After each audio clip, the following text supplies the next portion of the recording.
Hey now, we are getting over, and I am the Silver King, Adam Silverstein, here to lead you through these hard times. With your NXT Vengeance Day Instant Analysis edition of your favorite professional wrestling podcast. That's right, Getting Over is back once again, and we are here just minutes after the conclusion of 2024 NXT Vengeance Day, the first premium live event of the year for the NXT brand. We are here to break down everything that happened on this show, all 6 matches, the results, the analysis from the results, projections going forward, and of course, grades not only for the individual matches, but the show as a whole. We have an absolute ton to get to, as we always do here for these instant analysis shows. So allow me to remind you off the top that the award-winning Getting Over Wrestling podcast is all about Defy. So please head on over to Apple Podcasts and Spotify. Leave a 5-star rating on Apple. Take a little extra time. Leave a 5-star written review. If you do, we will read it live right here on the show. Don't forget to follow us on Twitter at Getting Overcast for episode drops, news, analysis, highlights, all of that good stuff. It is also where you can DM and tweet us questions and comments that we will read on the show. And it is where you can vote in our pre and post-show polls surrounding premium live events and pay-per-views, just as you were able to for those who already follow us tonight for NXT Vengeance Day. Please also remember, I happen to love the number 5. And I hope you do as well, because for $5 a month or $50 for the entire year, you can become an official Getting Overhead. Just visit buymeacoffee.com/gettingover. Sign up. You get bonus audio, the fastest 5 minutes in professional wrestling, instant recaps of Raw, NXT, Dynamite, and SmackDown every single week, along with exclusive news posts generally every Friday. You can get all of that at buymeacoffee.com/gettingover. Now, before we get into the NXT Vengeance Day instant analysis, for anyone who perhaps was not paying attention to the podcast feed this weekend, and you were like, oh, well, Getting Over promised us a NXT Vengeance Day instant analysis, so that's clearly the next show that's going to be published in the feed. That is not correct. In fact, I don't know why I'm doing the on myself when we actually now have a sound drop for that. No. Because of what happened Friday night on SmackDown, Vintage Chris Vanini and your boy, the Silver King, we jumped on the horn to tape an instant reaction podcast to the booking of Roman Reigns against The Rock at WrestleMania 40, but really more than that booking, the excommunication, if you will, of Cody Rhodes seemingly from the Night 2 main event of that show, despite the fact that he's a Royal Rumble winner. We went 75 minutes instant reaction style. Of course, we do have the new WWE podcast coming up this Tuesday. But before you listen to that, you absolutely have to listen to this instant reaction show, because a lot of the points on that show are probably not going to go over a second time. We're going to expand on those this coming Tuesday. So again, it's titled WWE Shocker, Roman Reigns versus The Rock at WrestleMania 40. What about Cody Rhodes? Make sure you listen to that show before the WWE show on Tuesday. Just wanted to throw that out there. Okay. With all of that now at the way, let's get to the meat of this show, your NXT Vengeance Day instant analysis. Now, we're going to break this down by storyline and match importance. And of course, we're going to wrap everything up at the end. That's what we always do here. At this point, I would normally crack a cold one, but when the Silver King is riding solo, doing the show by himself, I don't want my beer to get warm.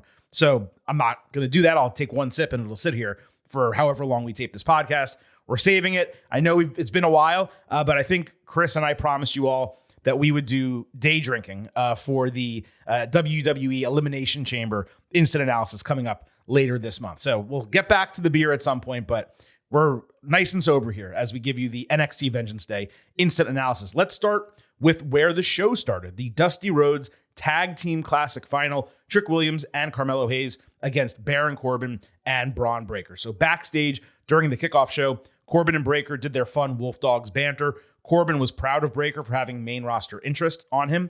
Braun expressed appreciation for Baron, and they got into it about entrances and their name, just funny stuff. I again came out of this thinking, I just have no desire to see the Wolf Dogs come to an end anytime soon. Like, they work so well off one another, and it's just a suddenly found genius team That's the best way I can probably put it. Wade Barrett joined for commentary for the entire show. Booker T was absent for health reasons. Obviously tough for Booker to miss a show with Trick Williams in the main event, Roxanne Perez in a title match. Health comes first. Obviously hope he's okay. Wade was hysterical right off the bat. He tried to do Booker's intro for Trick and dropped a Shimona like for Michael Jackson, thinking he was trying to imitate Booker in a way. It was hysterical. The Wolf Dogs ended up coming out in matching motorcycles. They had an awesome entrance, the entrance of the night. Trick was super over with Mello getting mixed reactions when the music changed to him. Breaker took Hayes out with a flip-over airborne cutter for a huge pop. Braun later had a strange botch running the ropes. His arm slipped under instead of over the rope, which led to his head and neck bouncing off of it instead of his shoulders. He got a laceration between his eyes, and he also got a rope burn right on his neck, but other than that, he was fine. The Wolf Dogs combined for an assisted catch power slam, with Trick getting the hot tag. Mello hit first 48 on Braun as Trick took out Corbin inside. Breaker threw Mello into Trick's arms and then hit a German suplex, which led to a fall-away slam combination. That got another really big pop. Then Breaker hip-tossed Corbin outside the ring into Trick and Mello, with Corbin adding deep six on Williams and Braun doing a flying senton bomb outside. Corbin caught Mello flying when he was trying nothing but net, but Trick saved Mello from End of Days. Breaker squared up for a spear. Mello completely sacrificed himself, jumping in front of Trick. He was meant to shove him. Unfortunately, that was a dumb move because he was the legal man in reality in kayfabe. And with Williams flying outside the ring, he was supposed to be pushed. He kind of had to throw himself out of the ring. The heels got the 1-2-3 after the spear to win the Dusty Cup. Now, this was an exceptionally well-booked and it was a pretty well-wrestled match, but it was sloppy with a few missed moves and some strange deals involving the ropes. I think they were too loose and not tightened all the way, which became problematic. That's not the wrestler's fault. If those ropes were correct, there still would have been a couple miscues in the match, but nowhere near enough where it would affect our enjoyment of it or the grade or anything like that. It was just overall a bit too much for a match involving four people this talented. As I said, Hayes sacrificing himself, that was noble. It was also incredibly dumb in the confines of the match itself, given he was the legal man. Now, the finish could have gone with Mello smartly not, stepping in front for Trick, letting Trick take the spear, and then hitting nothing but net coming back on Breaker, which would have been the correct play to win the match. And then Corbin could have picked him up for End of Days, and the heels could have won anyway. So Mello sacrificing Trick doesn't even pay off, and Trick's angry at him. They could have gone in that direction. But that's not only more complicated, it's counter to the story that creative was actually telling on the show, which we will get to in a minute. Mello looked like the good guy coming out of this, which was entirely the point to set up the segment that followed. The match was awesome from a individual spot standpoint. The Wolf Dogs continued to be incredible working together. There were numerous big spots that popped the audience and made this a strong opener, and we ultimately got the right result with a sensible finish for both storylines to kind of continue. Plus, at least someone got to finish their story. 9 years after losing the Dusty Cup final, Corbin got his dub.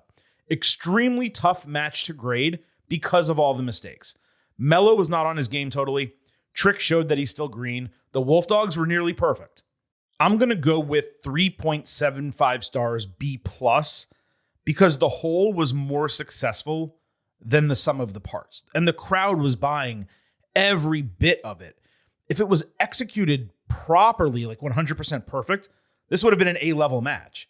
I could see someone disagreeing and being like, that's nothing more than a B, and I accept that. I might actually go lower on rewatch, but some of those big spots, along with the storytelling elements, it sold it for me, but it couldn't ever get past that. That's the ceiling for the match, just because of how much went wrong in so many different parts of it. Later in the training room, Mello told Trick that he took the spear from him to preserve Trick for the title match because while the Dusty Cup was important, he's got to win the NXT Championship. Williams said Hayes having his back like that means everything, and Mello cut off Trick, assuming that he knew he didn't want him by his side for the main event, but Trick turned it. He said clearly Mello has his best interest in mind. He needs his brother with him. And that's what I was saying about the booked match finish working better than my idea, because this was the story they wanted to tell.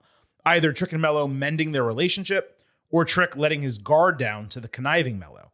It was compelling for viewers because we were watching it to find out, hey, is this legit or is it 3D chess on Mello's part?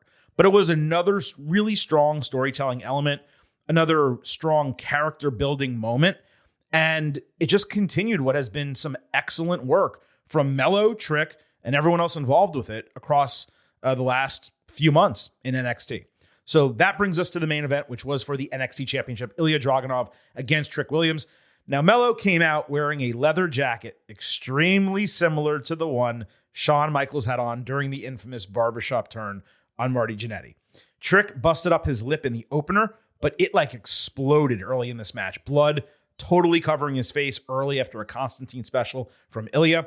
Melo constantly motivated Trick outside, and at one point he physically lifted him up, only for Dragunov to catch Williams with a flying dropkick while draped on the ropes. Trick slapped Ilya across the face and then saw a huge kick countered into a slam.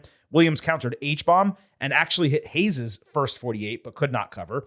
Trick went on a run with a flatliner and caught Ilya with an uppercut that sent him over the ropes. Then Williams did a Uranagi off the ring apron onto the floor, which was nasty as hell, with Ilya kind of landing on his feet first. Maybe they did that on purpose to cushion the fall. Melo got into Ilya's face talking trash, only for Dragunov to push him, with Hayes inadvertently flying into Williams' knee.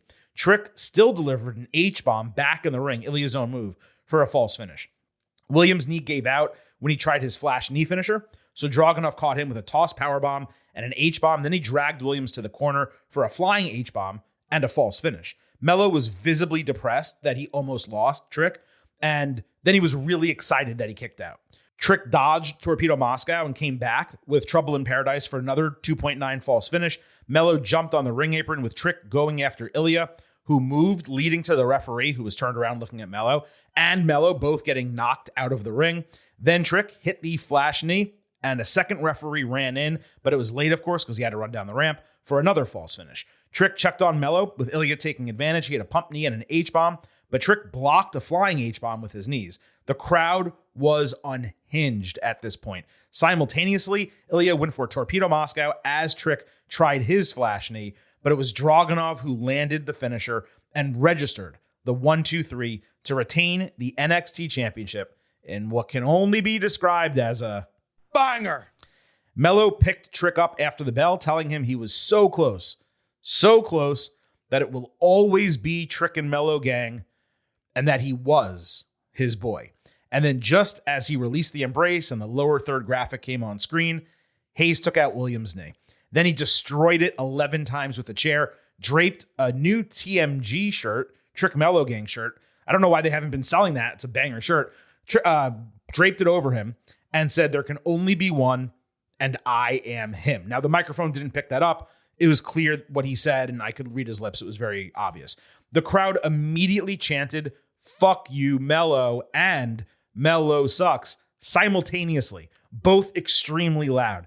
Then, as he was walking out, Melo pointed at individual fans, saying, "It's your fault, it's your fault, it's your fault," presumably jealous that Trick is so over with them, and he's not. This whole deal completely freaking delivered. First, the match. Wow. It started slow. Trick's inexperience was apparent early, no question. But once business picked up, it was all you could want and more. The sequences were smooth. There were some great fake outs. Melo's presence ringside and the way that was utilized to give Trick an injury and multiple excuses for the loss, with Melo appearing and possibly actually being genuine the entire time, that was great.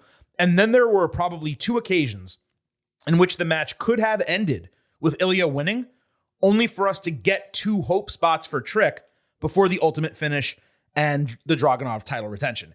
Even the literal end was perfect. Finisher versus finisher, happenstance that Ilya made contact and was the one who won the match. Talk about putting over a challenger.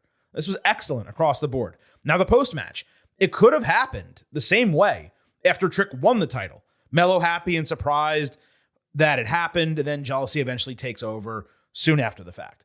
And there's no question the crowd was ready to absolutely explode if Trick pulled it off. He is so over that you generally want to strike while the iron is hot in a situation like that. But I get it. He's really not ready for the title right now, and Dragunov is an excellent, dominant, super strong champion. Still, despite any of that, or all of that, I should say, Trick got to look as good as possible, losing a match to Ilya, and viewers were left to believe that he might actually have won if Hayes was nowhere to be found. The allusion to HBK's leather jacket all the way through the lower third fake out It made the turn perfect at the end. I also get to say, I believe I had that in terms of the whole finish as it played out. Little Barry Horowitz for the Silver King. I love how much of HBK has rubbed off on Melo, both in reality and kayfabe. And this makes NXT on Tuesday now a must-see show because now we're awaiting Melo's complete explanation. The character work was terrific all night, including during the match. The storytelling in the match was exceptional. And somehow, all three guys came out looking great. Dragunov as champion, Williams as a screwed-over challenger, and Melo as an absolute piece of shit turncoat heel. He got more heat than anyone in NXT since Tommaso Ciampa. That's how big this was. Melo also looked great physically. He was wearing those black jeans, which people always look evil when they wear those. He has a six-pack was on full display. The guy just looked like a star. I'm just not sure how this could have been done better outside of Trick being more experienced and wrestling better in the first half of the match. And that's tough to ask. It still is a developmental property after all. We even knew the turn was coming, yet it was still executed exceptionally well. I'm at 4.5 stars and an A. It was the match of the night, the NXT match of the year to this point. Now that I'm thinking about it, it might even be the WWE match of the year to this point through a month. I'll see if I can get to A+ territory on rewatch. Not sure about that. Let me also reiterate, Ilya Dragunov is one of the best wrestlers in the entire world. Full stop. Now, looking ahead to Stand and Deliver, I could definitely see a triple threat match. It feels like it should really just be Trick and Melo one-on-one because that's the feud. But then what is Dragunov going to do? He needs a title challenger. And I'm not exactly sure who could step into that role unless it was Breaker in a send-off match. So he might be in the tag team title match or holding the titles already come that show. Or they would have to go back to Corbin, and that's already happened, that feud. Or they'd have to go back, and Breaker, by the way, has happened as well. Or they'd have to go back to Dijak, and that's happened already. Also, Trick has happened, and Melo has happened. So you look at the roster right now and the top tier, and there's just not a clear challenger for Ilya if it's not one of these guys. But then if they have that match, then you say, well, don't we need to get Trick and Melo one-on-one? You would think so. So I don't know. As of right now, my guess, pure guess, is it winds up being a triple threat match at Stand and Deliver. Trick pins Melo to win the title, meaning Ilya loses it without actually taking the fall. And then Melo and Dragunov get called up to the main roster. That's where I am right now. It's Sunday, February 4th. A lot can change in a couple months, but that's where I stand at this moment. We'll see if it delivers. Look how the Silver King did that right there. Let's move to the Women's Championship. Lyra Valkyria against Roxanne Perez. Backstage during the kickoff show, Valkyria was surprised by Tatum Paxley, who originally promised to stay in Orlando, but said she couldn't stand not having her back. Lyra tried to ditch her backstage, going in opposite directions. Now, this was the mid-show main event. Perez hit a double jump springboard moonsault, then took a tough German suplex on her neck, but she was okay. Roxy came back with a hurricanrana off the ropes and pop rocks, only for Valkyria to roll over like a second time and avoid the cover. Just then, Lola Vice ran down, executing her NXT Breakout Tournament contract. She hit the spin kick on Paxley, who had suddenly appeared ringside. Then she hit the same kick on Valkyria, knocking her out of the ring. Vice dodged pop rocks and locked Perez in some kind of MMA choke. Then she hit Trouble in Paradise for a 2 count, followed by a triangle choke. Valkyria broke it with her old splash. Lola hit some machine gun kicks and rear view on both women in the corners. Roxy came back with a combo Russian leg sweep DDT, and she also hit tope suicidas through both sides of the ring. Valkyria countered a flying crossbody into Nightwish. Her finisher finally got a freaking name for a double false finish with Lyra and Lola both attempting covers on Roxy after that move. Vice had a nasty spinning back fist on Valkyria that made a loud noise. It must have collided with her collarbone or something like that. Lyra caught her with a kick. Perez took Valkyria out of the corner with pop rocks. Paxley saved the cover by running into the ring and jumping on Roxy. And then Valkyria countered Vice's finisher, which is apparently called Buenas Noches, good name, with Nightwish. 2 new finisher names in this match, fantastic, to retain the Women's Championship. Perez attacked Vice backstage after because she was pissed off at her, given her involvement in the match. So this was holy chaos, Batman. Like, this went from solid and fun to wild and crazy with the quickness. Let's start with the main criticism, which is that the NXT Breakout contract is treated like Money in the Bank. We bashed this when Obafemi did it, and we've bashed it on prior occasions. And we crapped on it when AEW did it with Luchasaurus and Christian Cage. I'll repeat. If anything should be treated like Money in the Bank, it should be the Iron Survivor Challenge contendership, not a breakout contract for a neophyte wrestler. It does not make sense. That critique out of the way, I thought this played out perfectly. Vice is nowhere near ready for the women's title. So utilizing her contract this way made a good match even better. It created the unpredictable chaos element, and it just added Lola in, which I thought would have dragged it down. But instead, it was her best match by a mile in her NXT career. There were some real creative false finishes and sequences. Plus, Lola didn't win, which was obviously important. That would have been the worst outcome of the entire deal. Lyra and Roxy were doing great on their own, and then business picked up when Lola threw a wrench into everything. Though, as I intimated, it just felt like a missed opportunity to strap Roxy back up while protecting Lyra. Instead, now Perez is clearly going to fight Vice because she butted into her match. But I guess, doesn't she also want to go after Paxley because she directly cost her the win by breaking up her fall? They already fought a couple weeks ago, so maybe she goes through both of them. But let's say Roxy beats Lola. Then what? Does she get another chance at Stand and Deliver, or does she need to earn another chance still? Lyra's doing well with the title. Don't get it twisted. We said this on the Ultimate Preview. But Roxy should be in that match on the biggest show of the year, especially with Tiffany Stratton now up on the main roster, and especially with her losing her singles opportunity here. I definitely believe she should have one here, unless they are saving that for a big pop at Stand and Deliver. But this was damn entertaining. Roxy was the MVP by far. I was in the high 3-star range until the cash-in. And again, even though I disagree with the thought process behind it, there's no question it made the match better and more exciting. I went 4 stars and an A- for this. North American Championship, Oba Femi defending against Dragon Lee. Femi looked like an absolute freaking monster in his entrance, which used lights and lasers in Nigerian colors. Dragon attacked at the bell. Femi quickly got the upper hand. Oba hit 3 Uranagis into his knee before Dragon countered him into a type of octopus hold. Dragon followed with some quick offense, a pump knee, and an impressive Liger bomb out of the corner just because of Oba's size. Femi ate another pump knee on the ring apron, but straight swatted Lee out of thin air with a chop, very Keith Lee-like. Dragon countered an attempted announce table chokeslam. He countered that with a DDT onto the lid, which was on the floor. So Oba picked him up and chokeslammed him into a desk chair. Dragon countered Femi's finisher into Hurricanrana trap cover, only to eat a lariat, snake eyes, a toss slam, and the pop-up powerbomb as Femi retained the North American Championship. Now, the result was expected given Oba just won the title and he possesses the significant size advantage. Not to mention that Dragon is already on the main roster. The match was far better than I expected, but the crowd was surprisingly weak. Oba was impressive, Dragon was flashy, the match was good, there weren't botches, but the crowd was just quiet the whole time. It was very odd. There were 2 matches in particular where they were like that. In retrospect, this would have been better in the 3rd spot of the show instead of the 5th. The 6th man should have gone as the popcorn match before the main event. That was a card placement mistake, and it was the only one. Swapping those 2, everything else was perfectly placed. Oba was showcased well here. Dragon took a loss that will easily be forgotten because he's on the main roster.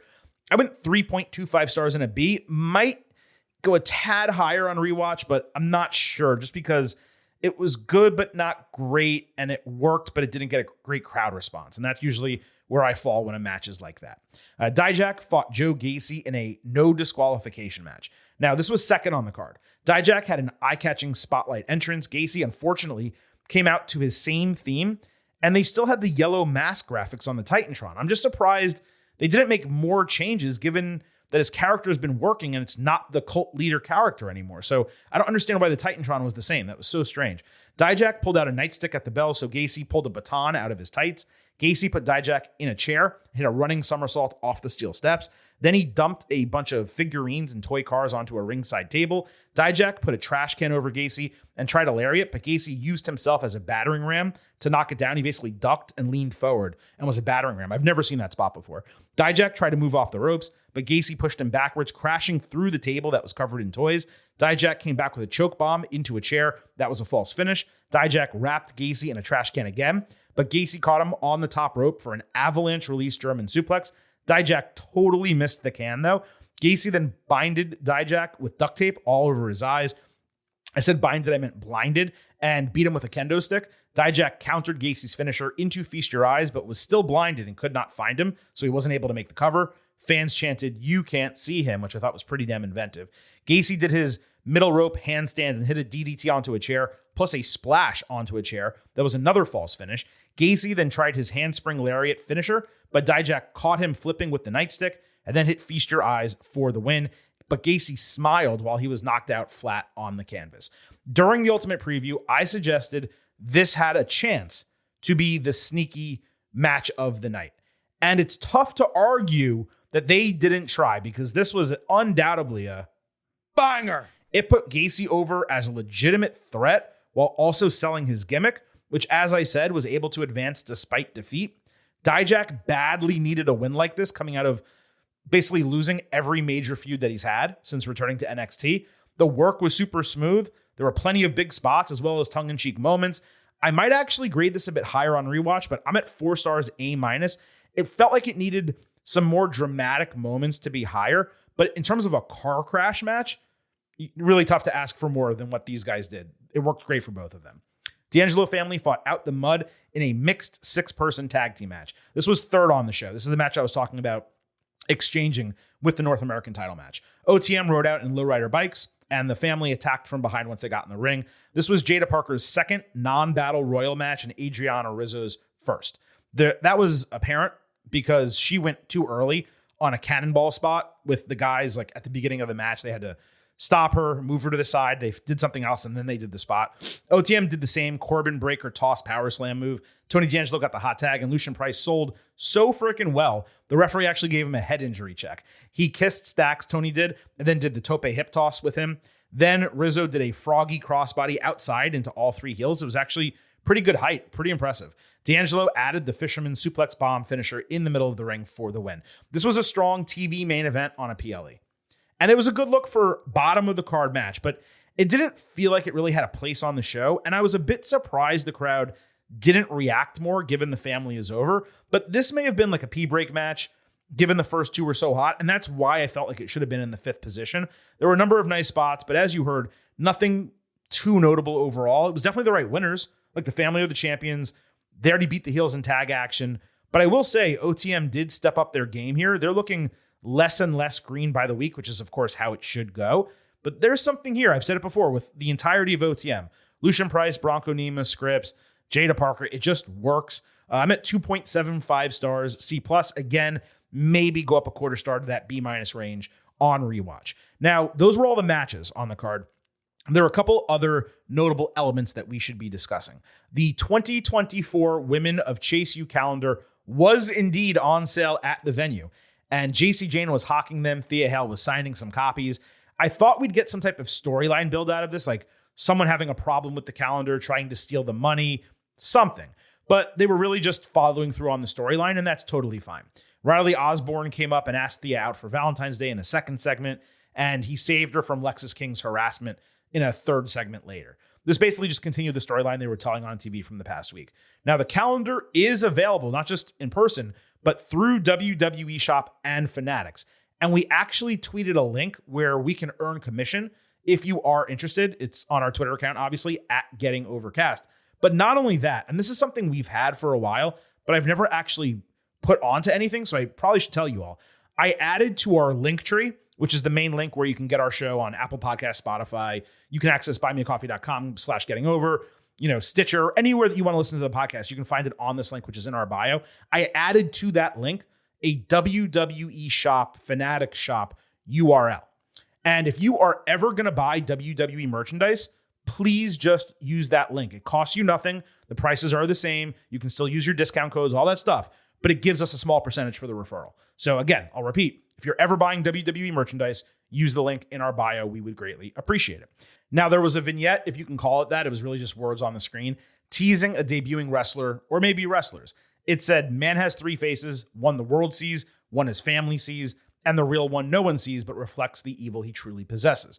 There were no further clues, but it's intriguing they're starting this on a PLE when NXT usually does teases on TV, leading to a PLE reveal. It's most likely for the Boa and Dante Chen team, given the black and white nature of it, matches the face paint, and they have really yet to re-debut, even though we've got a lot of teases in the background of other segments. But given it's a Japanese proverb, and they're Chinese, and I believe it's called Singaporean. I assume that's how you say it. I apologize if I got that wrong. That doesn't necessarily fit them, but unless they're just saying it's an Asian proverb, which I guess that could work.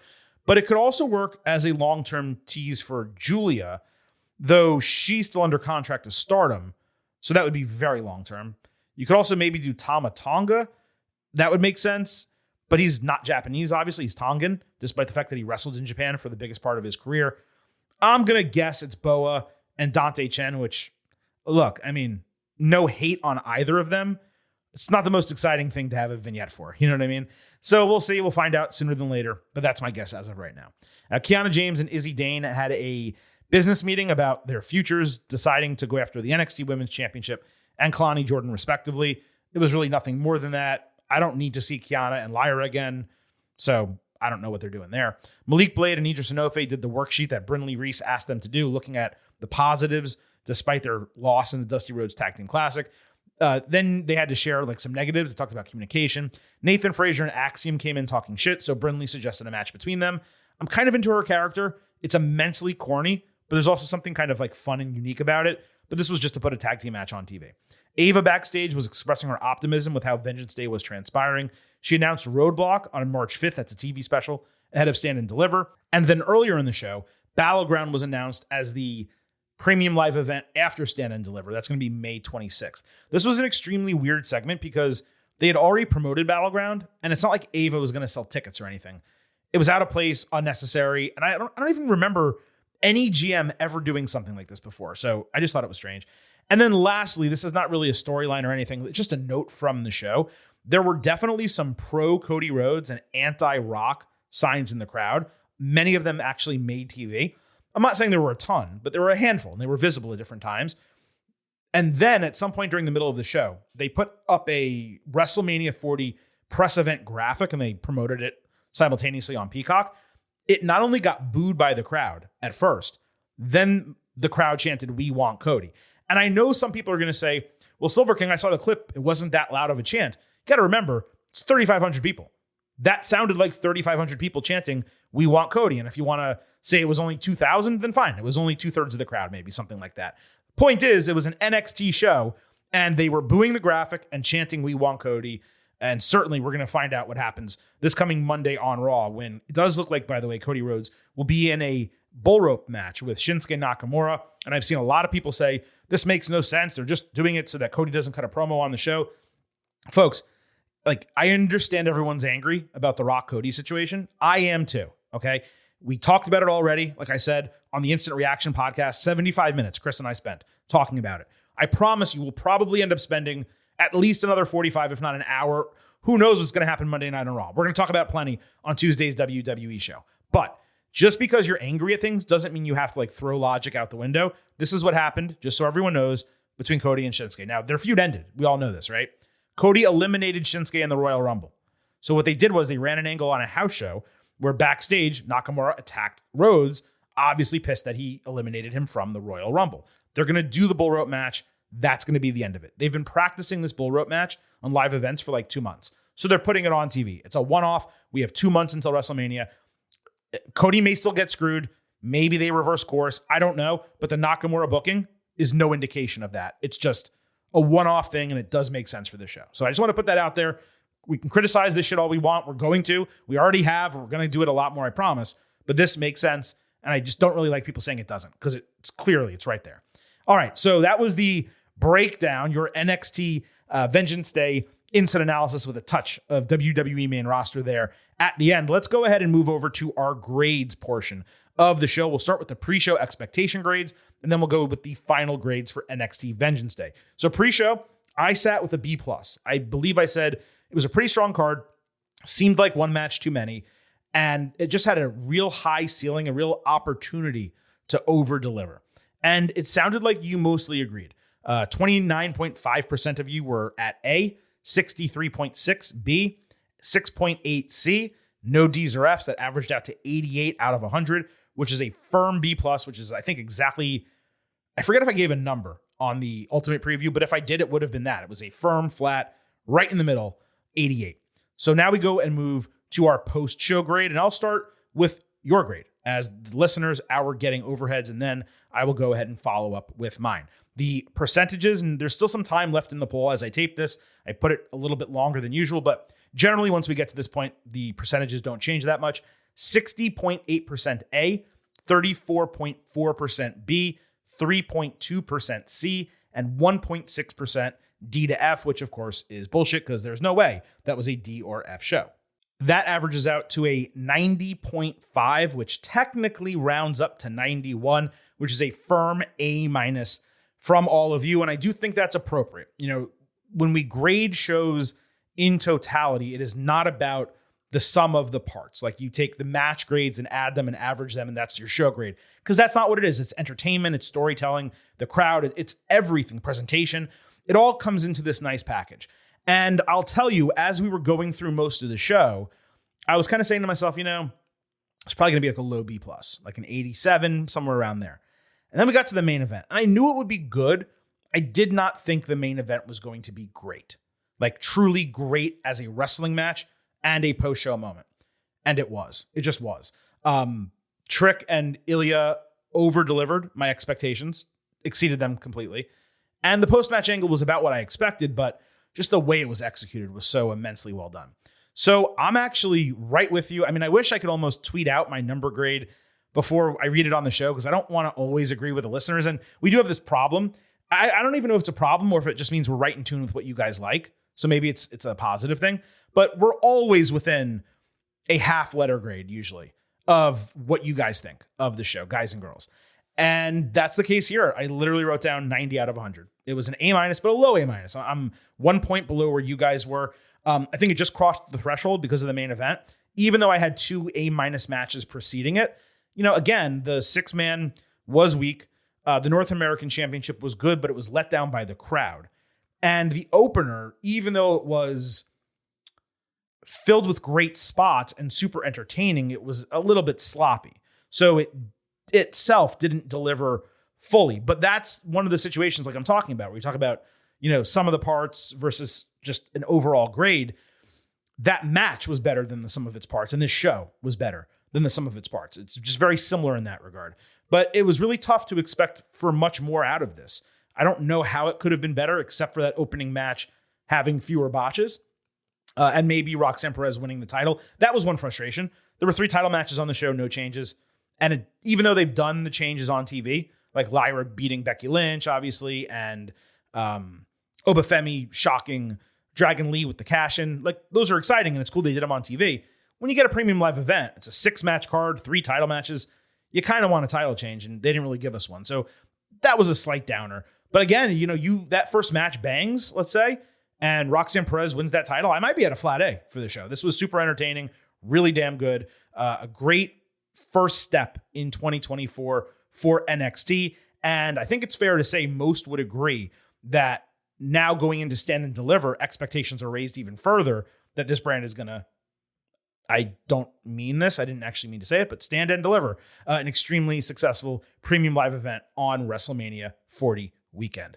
Well, folks, that was your NXT Vengeance Day instant analysis. As I noted, we had a special instant reaction episode to The Rock, Cody Rhodes, Roman Reigns controversy as it transpired Friday night on SmackDown. That show is waiting for you in our podcast feed, so do not miss it. And please make sure you listen to it before we return on Tuesday with our next WWE show.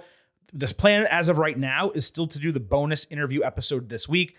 I could see timing possibly being an issue. We also have that, you know, event on Thursday now with WWE for WrestleMania 40. That combined with SmackDown on Friday. Do we end up having to do another bonus show? I don't know what I'm going to do about the interviews yet. It is also Super Bowl week. So we're going to put a pin in that, but those will come sooner than later. They're relatively evergreen interviews. They were not about the Royal Rumble or things immediately succeeding the Royal Rumble. So those will come. Gunther, Bronson Reed, Chad Gable, etc., all still coming to your ear holes here on the Getting Over Wrestling podcast. On the way out, allow me to hit you with the reminders as always. First, that the Getting Over Wrestling podcast is all about Defy. So please remember, head on over to Apple Podcasts and Spotify. Leave a 5-star rating on Apple. Take a little extra time. Leave a 5-star written review. If you do, we will read it live right here on the show. Don't forget to follow us on Twitter at Getting Overcast for episode drops, news, analysis, highlights, all of that good stuff. It is where you can vote in the pre and post show polls we just referenced. It is also where you can send us tweets and DMs for the show that we will frequently read. And by the way, for everyone who did send us tweets and DMs about Cody, Rock, Roman, we're going to review all of those, and we'll include many of them on Tuesday's WWE show. Please also remember, I happen to love the number 5. and I hope you do as well, because for $5 a month or $50 for the entire year, you can become an official Getting Over head. Just visit buymeacoffee.com/gettingover, sign up. You get exclusive audio, the fastest 5 minutes in professional wrestling, instant reactions to Raw, NXT, Dynamite, and SmackDown every single week, along with exclusive news posts as well. Again, all of it at buymeacoffee.com/getting over. It has been a hell of a week. It has been a hell of a 2024 so far. The Silver King's going to try to get some rest as Super Bowl week begins. I appreciate all of you lending your ear holes for this edition of the Getting Over Wrestling podcast. But at this point, it is time for me to sign off and leave you with just 3 final words. Bye for now.